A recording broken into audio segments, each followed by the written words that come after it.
Okay. Hello, everyone. Welcome to the Canadian Chamber of Commerce of Korea's webinar. We're holding this webinar today to commemorate the 5th anniversary of the Canada Free Trade Agreement that was entered into in 2015. We have two distinguished speakers today. First, I'm going to introduce Professor Joong-gi Kim. Professor Kim is a professor of law at Yonsei University. His research focuses on international dispute resolution, international trade and investment, and also corporate governance. He has served on a panel of arbitrators for the World Bank, International Center for Settlement of Investment Disputes, and also for the Korea-EU Free Trade Agreement, and also the Korea-US Free Trade Agreement. Next, we have Stephen Goodinson, who is the head of the Trade Commissioner's Service at the Embassy of Canada in Seoul. He leads a team that delivers services to Canadian businesses in South Korea. Stephen has worked on a range of trade and economic issues, including bilateral trade negotiations for Canadian embassies in Saudi Arabia, Russia, and Germany. He has also held negotiations with China on their accession to the WTO, and also related to policy development within the APEC organization. The format of our webinar today is Stephen Goodinson is going to start with his presentation, and then Annabelle LaRouche, who is a trade commissioner at the Canadian Embassy, will ask him any questions that our participants have. And then we'll follow that with Professor Kim Joong-gi's presentation, and then followed by a Q&A session. So I'll let Stephen Goodinson start with today's webinar. Thank you. Well, good afternoon, everyone. Thanks for your interest in learning more about the Canada-Korea Free Trade Agreement, or CKFTA, as we call it. I was very happy to support CanCham when Rocky reached out to me to request a summary of how the CKFTA has had positive results for Canadian businesses since it came into effect by more than 5 years ago now, in 2015. There's a lot of information online about it, of course. You can access the entire thing if you want. It's only 475 pages of light reading, with not including the lists of import duties and phase-out periods, which come to another 508 pages. The last slide of my deck will have some websites, links for future reference. Let me now share my slide. Can everyone see the slides? So as you might have seen from my bio note, I did study economics. My training involved a lot of analysis of numbers and statistics. So for that reason, the deck relies a lot on graphs and tables, but I hope that with those facts, I'll demonstrate convincingly how CKFTA has been a benefit to Canada. But this isn't a movie, so I don't need to worry about telling you any plot spoilers.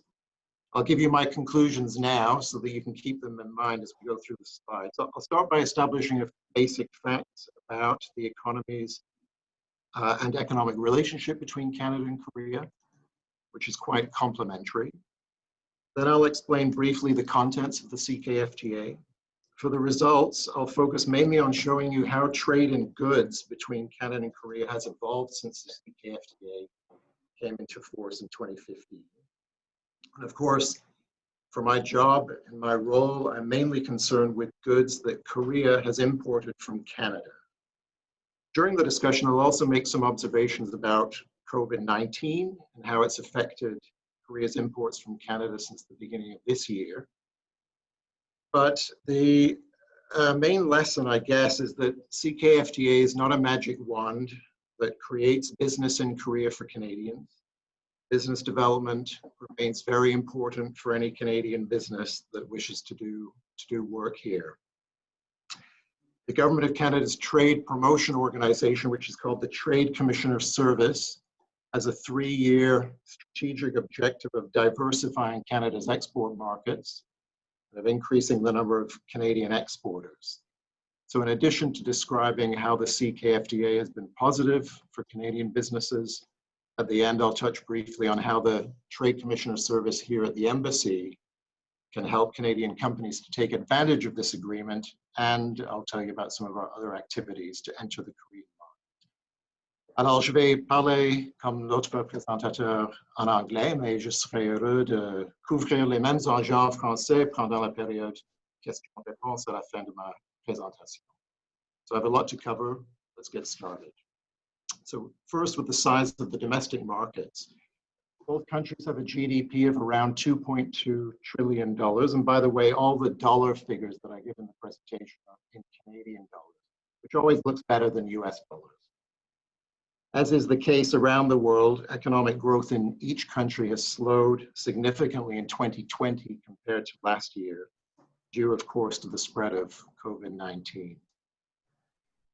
However, because of its smaller population, Canada has a higher value of GDP per capita, an indication of productivity and of individual consumption spending potential. At current exchange rates, it worked out to about a 30% difference in 2019. It is evident that both Canada and Korea are also open markets, with a value of trade in 2019, imports plus exports, of well over $1 trillion in each country. And because of this reliance on international trade, the governments of both Canada and Korea share a strong interest in maintaining the rules-based international trading system. So in light of this, a policy that both the Korean and Canadian governments have pursued in recent years is a network of free trade agreements with their most important trading partners. So as this list shows, Canada's experience with bilateral FTAs, so FTAs between two countries, really started in 1989 with the Canada-US Free Trade Agreement, which became NAFTA in 1994 and has now become what we in Canada call the Canada-US-Mexico Agreement, or CUSMA. Korea has a shorter experience with bilateral FTAs, having started to open its market when it implemented FTAs with the European Union in 2011 and the US in 2012. So the Canada-Korea FTA came into effect around the same time as FTAs with China, Australia, and New Zealand. The Comprehensive and Progressive Trans-Pacific Partnership, or CPTPP, which Canada is part of and which came into effect in December 2018, is also an FTA that for the first time gave Canada free trade with Japan, among other countries. And Canada has also, like Korea, had a comprehensive FTA with the European Union, in our case, since 2017. So for Canadian businesses, Korea is an attractive market, one of the largest in the world. But Korea also has a very diverse range of countries that supply it with imports. And Canada has only about a 1.1% share of Korean imports of goods. And as I just showed you, the CKFTA is only one of Korea's FTAs. The Korean market has become a much more competitive place in the last 10 years. The largest exporters to Korea without a bilateral FTA include Japan, which is significant, and Saudi Arabia, which mostly exports oil to Korea, which is not covered by import duties in any significant way. So looking at global trade by both countries, Canadian trade is, of course, dominated by the United States. However, as you can see in 2019, South Korea was Canada's 7th largest export destination and its 6th largest source of imports. You can't see the mouse there, but you can see the rankings there on the left and the right. So this is just goods. In addition, Canadian services exports to Korea were worth $1.5 billion in 2018, which is the latest year available. Now, Korea has more diversified import and export partners than Canada, in the sense that there's less reliance on a single trading partner, as we have with the United States. Canada's 1.1% share of the Korean import market ranks us at number 20 as a source of goods for Korea. Similarly, as a market of only 37.5 million people, Canada ranks 17th as an export destination for Korean goods. So let's have a look now in more detail about the kinds of goods that Korea imports from Canada. This will be useful for us to understand how the CKFTA has affected the trade in goods between the two countries. As you can see from this list, mined natural resources account for over half of Canada's total exports, with coal, copper, iron, uranium, aluminum being very substantial.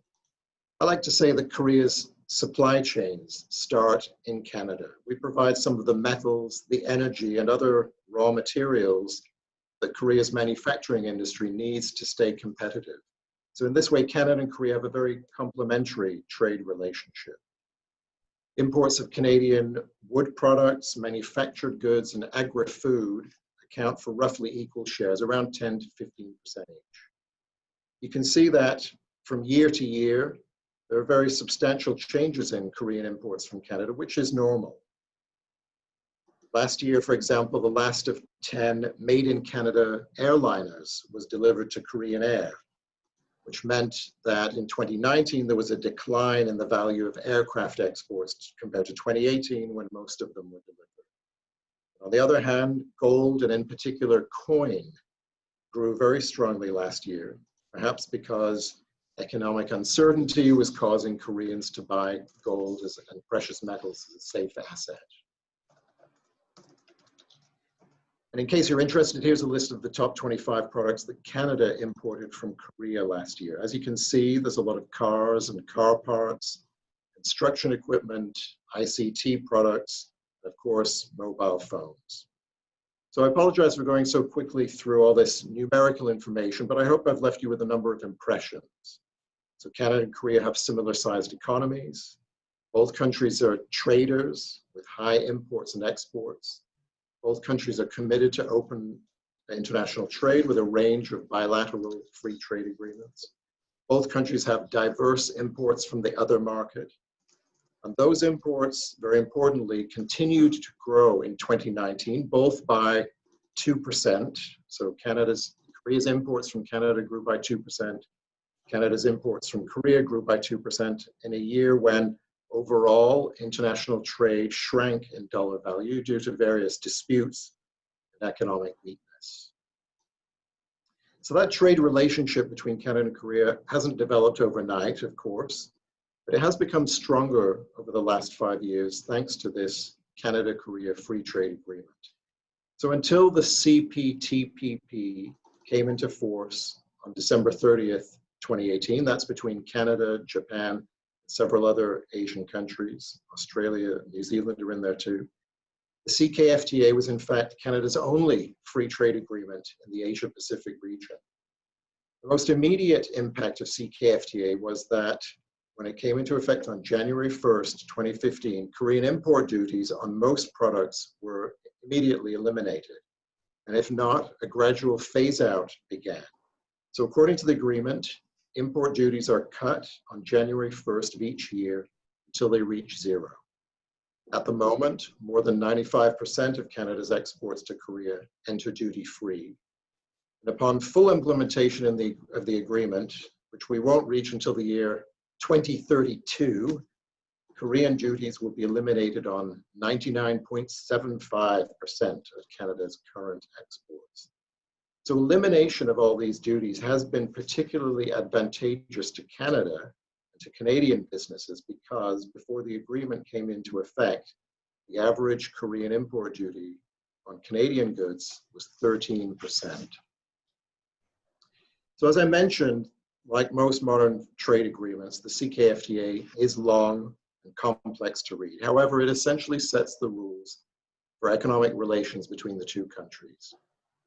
The agreement also, as well as providing goods market access, new service sectors were opened to Canadian suppliers. The agreement also provided predictable, non-discriminatory rules for Canadian investors, and it improved access for Canadians to compete for South Korean government procurement contracts. And with the agreement, we have Korea's commitment not to introduce new rules or regulations that have an unfair or discriminatory effect on Canadian businesses compared to their foreign competitors and to their Korean competitors. So as I mentioned, the full text is online with various explanatory documents. But the CKFTA has been in effect for just over 5 years now. So what, might you ask, has been the effect, the impact on Canada's exports? With the next few slides, I'm going to show you how Korea's imports from Canada have changed since 2015, when CKFTA came into effect. And as you'll see, they've grown quite substantially. In fact, Korean imports from Canada in 2019 were 27% higher than they were in 2014. And partly because of CKFTA, Korean imports from Canada grew twice as fast as Canada's exports to the world, which only grew by 13% over the same period. So there are two ways that FTAs affect a country's exports to its FTA partners. First, increased consumption in the importing market because of cheaper prices. So in other words, Koreans eat more Canadian lobster because the consumer price gets lower as the import duty is reduced. And second, substitution from other sources. So for example, Canadian pork imported into Korea becomes relatively cheaper compared to US pork, or maybe more appropriately, compared to Korean pork. So people buy more Canadian pork and less Korean pork. So these two graphs are a way to assess the success of the CKFTA on these two measures. On the left-hand side, we have the dollar value of monthly imports of agri-food products, to take one example, into Korea from Canada between 2010 and 2020. And on the right-hand side, we have the total value of Korean imports of Canadian agri-food products as a percentage of Korea's total imports of agri-food products from all countries. So in other words, Canada's share of the Korean import market for food. These are very squiggly lines, so it's hard to tell exactly what's going on in there. But if the CKFTA was successful, we should see an increase of agri-food in both the dollar value of imports from Canada and in the market share of imports from Canada after 2015. When we calculate a best fit trend line for the periods before and after CKFTA for Canadian agri-food imports into Korea, that is exactly what we see. Now in 2011, for some reason, there were very large imports of Canadian wheat into Korea. Because they were so large and unusual, I've excluded that year when calculating the trend line. However, what we can see here on the left-hand graph in the red line is that between 2012 and 2015, the end of 2014, I should say, Canadian agri-food imports into Korea were not growing in Canadian dollar value. The trend was flat. However, from January 1st, 2015 to the end of 2019, there's been an unmistakable upward trend such that the monthly imports at the end of 2019 of food from Canada into Korea were nearly double the average value in 2012 to 2014. And adding the same two trend lines on the right-hand graph, so the market share graph shows that from 2012 to 14, Canada's share of import, Korea's agri-food imports, was actually declining. And that's understandable. As we saw earlier, Korea had FTAs with Canada, two of Canada's competitors in the global food market, the European Union and the United States, in 2011 and 2012. So lower import duties on products from those countries translated into lower prices in Korea and led Korean businesses and consumers to buy more food from those countries. Canada's food became less competitive. Our market share declined. However, after CKFTA came into effect, that price disadvantage was eroded. Canadian products started to regain their market share, rising from just over 1.5% in 2014 to just over 2% in 2019. So this is a fairly clear suggestion that Canada's agri-food exporters gained substantial benefits from the CKFTA. And I'd say, in fact, that it's the agri-food sector that has gained most in Canada, because Korea had relatively high import duties on food products from Canada before CKFTA came into effect. And I just want to add a word on COVID-19 here. You can see that the green lines are the trends for the period from January 1st, 2015 to the end of 2019. So in other words, before COVID-19 struck. And at the end of each blue line, you can see the effect of COVID on Korean agri-food imports from Canada in 2020. So there was a sharp fall from the trend in monthly imports in 1 month, February 2020. But since then, food imports from Canada have recovered back to the trend line that we were on from 2015 to 19. And we can see a similar effect on the market share graph. Canadian suppliers, especially of food, very much value their relationships with their customers in Korea. No matter how COVID-19 has affected the Canadian economy, they've tried their best to maintain their supplies. And so for this sector, so far, COVID-19 seems to have had only a temporary impact. Now, I've done some similar graphs for two other groups of Korean imported products from Canada for the same time period, 2010 to 2020. These two graphs on this slide show monthly Korean imports from Canada of a variety of mined natural resources. As we saw earlier, two products account for most of this, coal and iron ore, both used by the steelmaking industry in Korea, and by POSCO in particular. However, CKFTA actually didn't affect these products very much because, except for aluminum, Korea doesn't charge import duties on these raw materials. And it didn't charge them on Canadian imports before CKFTA, and it doesn't charge them after CKFTA. So we can see similar trend lines on the graphs for these two, this product for mined natural resources as a group. But I think that it's largely coincidental. Imports of these products would depend more on global market conditions and I believe more on global demand for Korean steel. So the main reason for the high and growing imports of mined natural resources is the strong business relationship that exists between POSCO and its Canadian partners in coal mining and iron ore supplies. Notably, Teck Resources. POSCO and Teck jointly own several coal fields in British Columbia, and they have a very long, productive relationship. Of course, as I mentioned earlier, CKFTA does contain some provisions that are beneficial to Korean investors in Canada. CKFTA makes it easier, for example, when a Korean company wants to send executives to Canada or technical specialists, or if it faces disputes with different levels of government in Canada. I'm not aware of any problems on these issues for POSCO or any other Korean investor in Canada. But having those provisions written into the CKFTA does provide an assurance that those tools will be available in future if they're needed. And in that way, then, CKFTA does also reduce some of the risk related to international investment.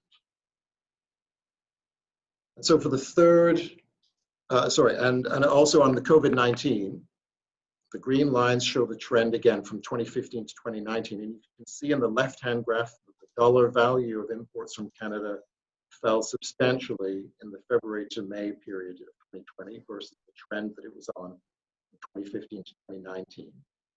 However, on the right-hand graph, you can also see that the effect on Canada's market share in Korea has only been temporary so far.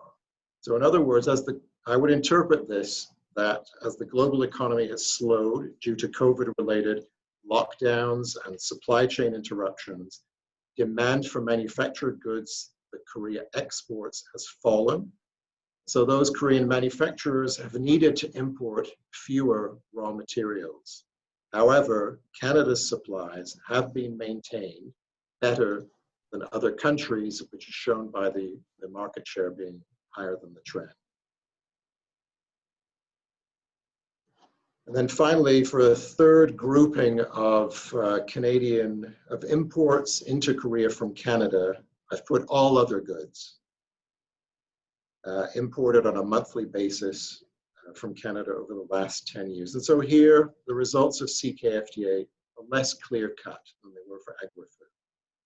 So the left-hand graph shows that from 2010 to 14, the value of imports from Canada was growing.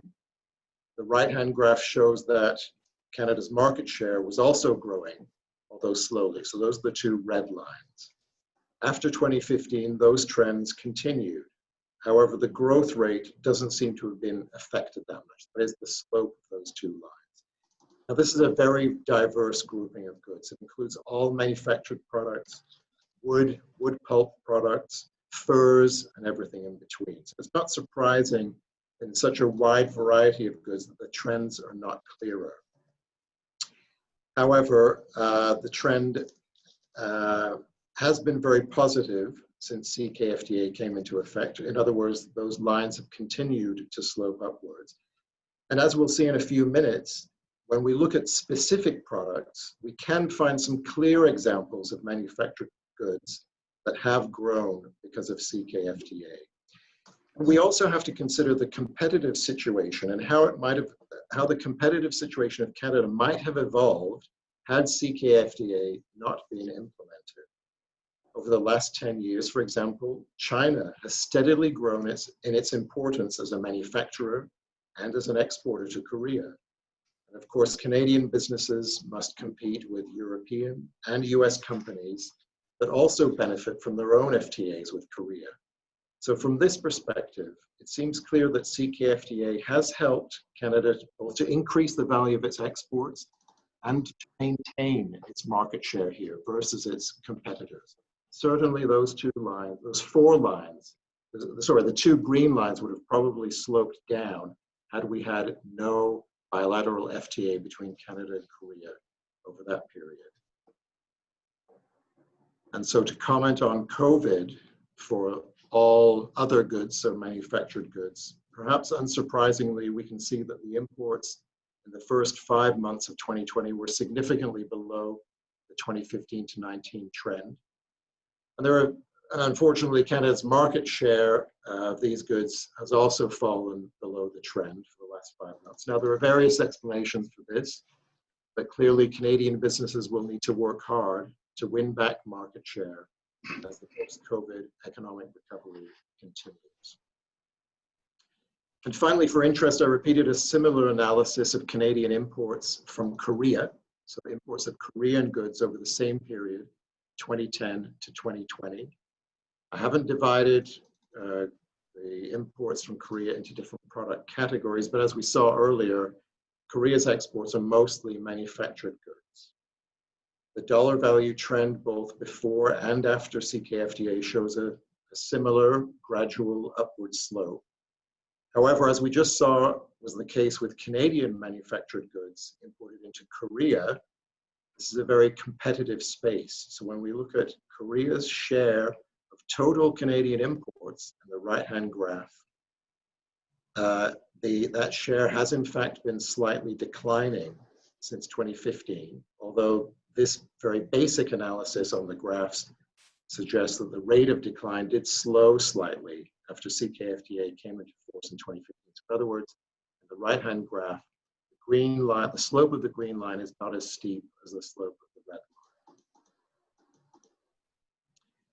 Finally, it's very easy to analyze goods trade. There's a lot of statistics about goods trade that is updated very regularly.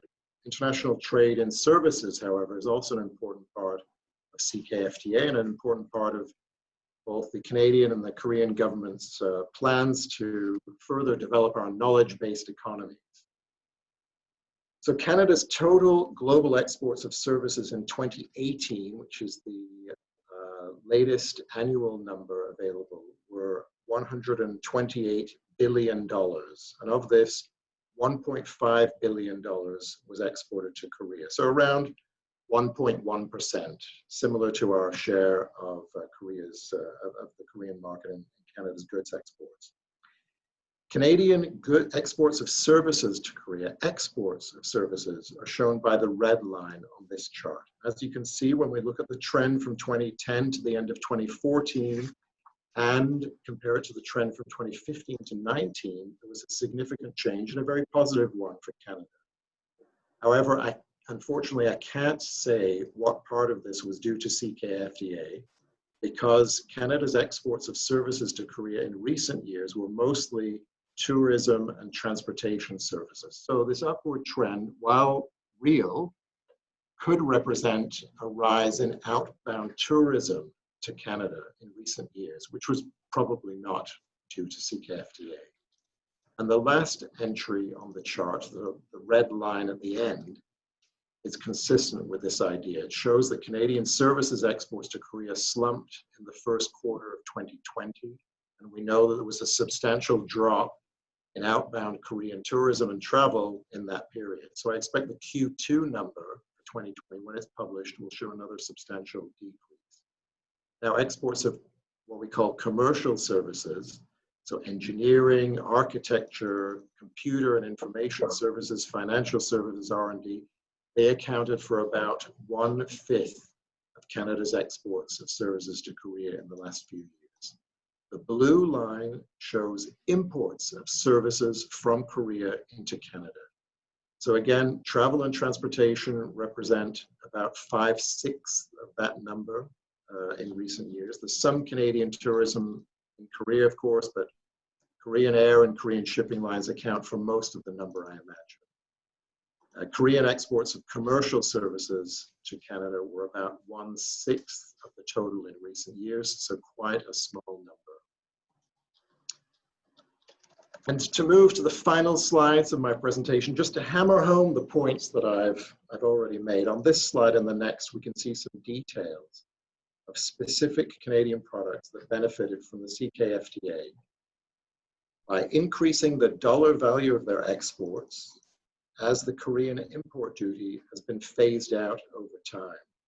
So it's easy to see in the case of pork, as the import duty has declined from 22.5% since 2014, there's been a clear upward trend in the value of exports, which more than quadrupled by 2019. And it's not just Korean people who have benefited from CKFTA, but also their pets. As the import duty on pet food has declined, there's been an increase in imports of nutritious dog and cat food from Canada. However, from these very specific examples, we can also see that Korean imports have not grown every year since CKFTA. There have been ups and downs. Although the trend has definitely changed for the better, no free trade agreement guarantees that a country's exports will continue to grow forever. Exporters should not become complacent. Korea has significantly liberalized its trade by implementing these bilateral FTAs with its most important trading partners in a relatively short period of time, between 2012 and 2015-16. And after that, the Korean market became a much more competitive place as Korean import duties declined. It's a similar story for these examples of manufactured goods exported from Canada to Korea. You can see that there's a clear correlation between falling import duties and increasing dollar value of imports from Canada. You can see that for some products, such as nylon and amusement rides, there was a growth period of a couple of years after the import duty dropped significantly. However, you can also see that in some years, imports have risen and in some, they have fallen. And again, the reason, to repeat myself, for that is that CKFTA sets out a framework within which imported goods from Canada can compete more fairly with imports from other countries and with Korean products.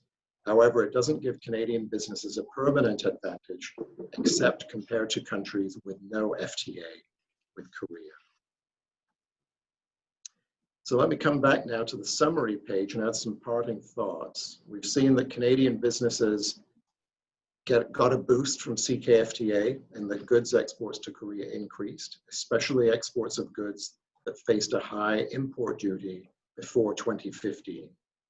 But of course, the international economy changes over time. The Korean and Canadian economies change over time. The competitiveness of economic sectors is affected by a wide range of factors, both at home and abroad. We already know, for example, that the spread of COVID-19 has been and will continue to be a very disruptive force in international trade and investment. Patterns of trade are going to change, probably in ways that we cannot yet accurately predict. We've seen already on the graphs some of the early impacts of COVID-19 on Korean imports from Canada.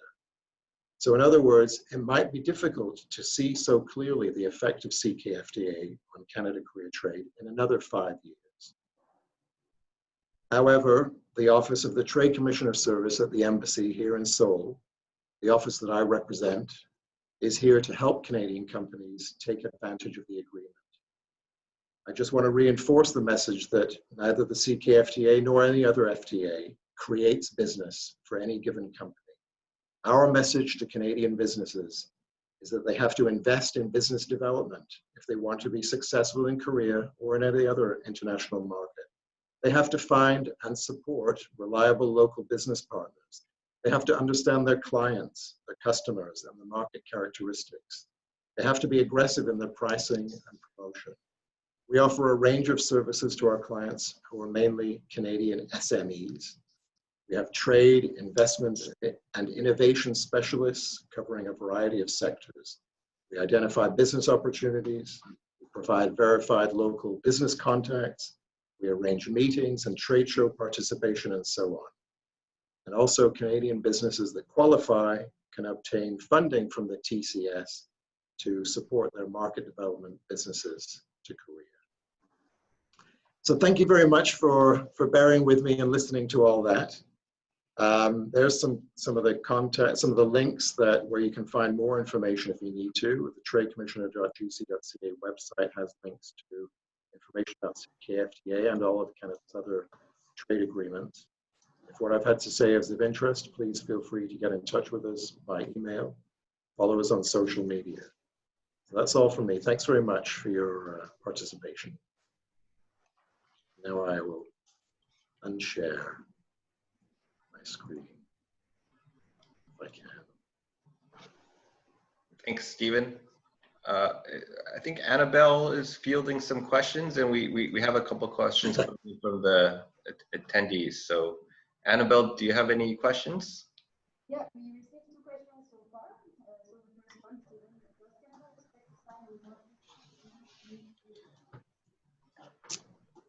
In Asia, well, of course, my professional interest for the last 4 years has been on Korea. I certainly followed the CPTPP, and I think the priority for Canada over the next few years is to make sure that the signatories of that agreement actually implement it fully. And then, of course, the idea is that that agreement may expand to include other countries, to bring other nations into that very comprehensive and what we refer to as a gold standard, the most modern free trade agreement that Canada has, having learned from the experience of negotiations with the European Union, with the United States and Mexico, and incorporated a lot of lessons into CPTPP.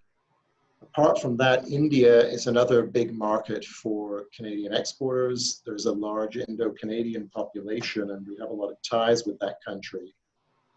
I would say that a trade agreement, a trade and investment agreement with India has been a priority for at least 10 years. I would not say that we're close to signing that agreement, but it remains a priority for Canada in Asia. Stephen, can Annabelle come close to the mic? We can't hear the questions. Yeah. So is there an appetite for renegotiation? An appetite for renegotiation of the CKFTA? Well, of course, when I arrived 4 years ago, Korea was in the middle of a renegotiation of one of its bilateral FTAs with a very important trading partner, and I felt that Canada should honor the commitments that it made and not try to force another trading partner into making changes unilaterally to its side of the agreement. There hasn't been any analysis. We have annual meetings between Canada's Trade Ministry and Korea's to discuss the implementation and any issues with the CKFTA that either side has. There have not really been any significant implementation issues in the sense that both countries are living up to what they agreed to. Now, as trade has increased over the last 5 years, sure, other issues have arisen where Canadian exporters or Korean exporters might have identified new trade barriers. So that's always something that we're trying to compile, but at the moment there's no move to do any kind of fundamental renegotiation of the agreement. I guess that's the two major questions that Annabelle identified. So maybe I'll. Okay, actually there is one, we have questions coming in. I'm just gonna ask one and then we'll take questions at the end. So there's a question from Lauren that asks, is protectionism a growing concern for Canada? Well, as I tried to show and said during the presentation, and as most people know, Canada is committed to open international trade. We depend on exports and imports, particularly with the United States. So of course, protectionism, if it increases the costs of trade, if it imposes new trade barriers on Canada's goods or services going overseas, of course that's a concern. That's something that Canada is leading in the WTO to make sure that trade barriers that are proposed by other countries that there's a coalition that tries to maintain the momentum in the WTO to maintain liberal international trade. The group of countries that's leading that charge is called the Ottawa Group. And I would note that in other fora, Canada's been active in tracking and raising COVID-related trade barriers, especially export restrictions that some countries put up as a response to the health situation. But I think recent findings have shown that most countries have removed most of those export restrictions or other barriers to international goods and services flows. So things are moving in the right direction. I'll leave it at that. Thank you, Stephen. So next will be Professor Kim from Yonsei University, and Stephen's presentation will be posted afterwards, but Professor Kim's presentation won't be. So I'll let Professor Kim go ahead now.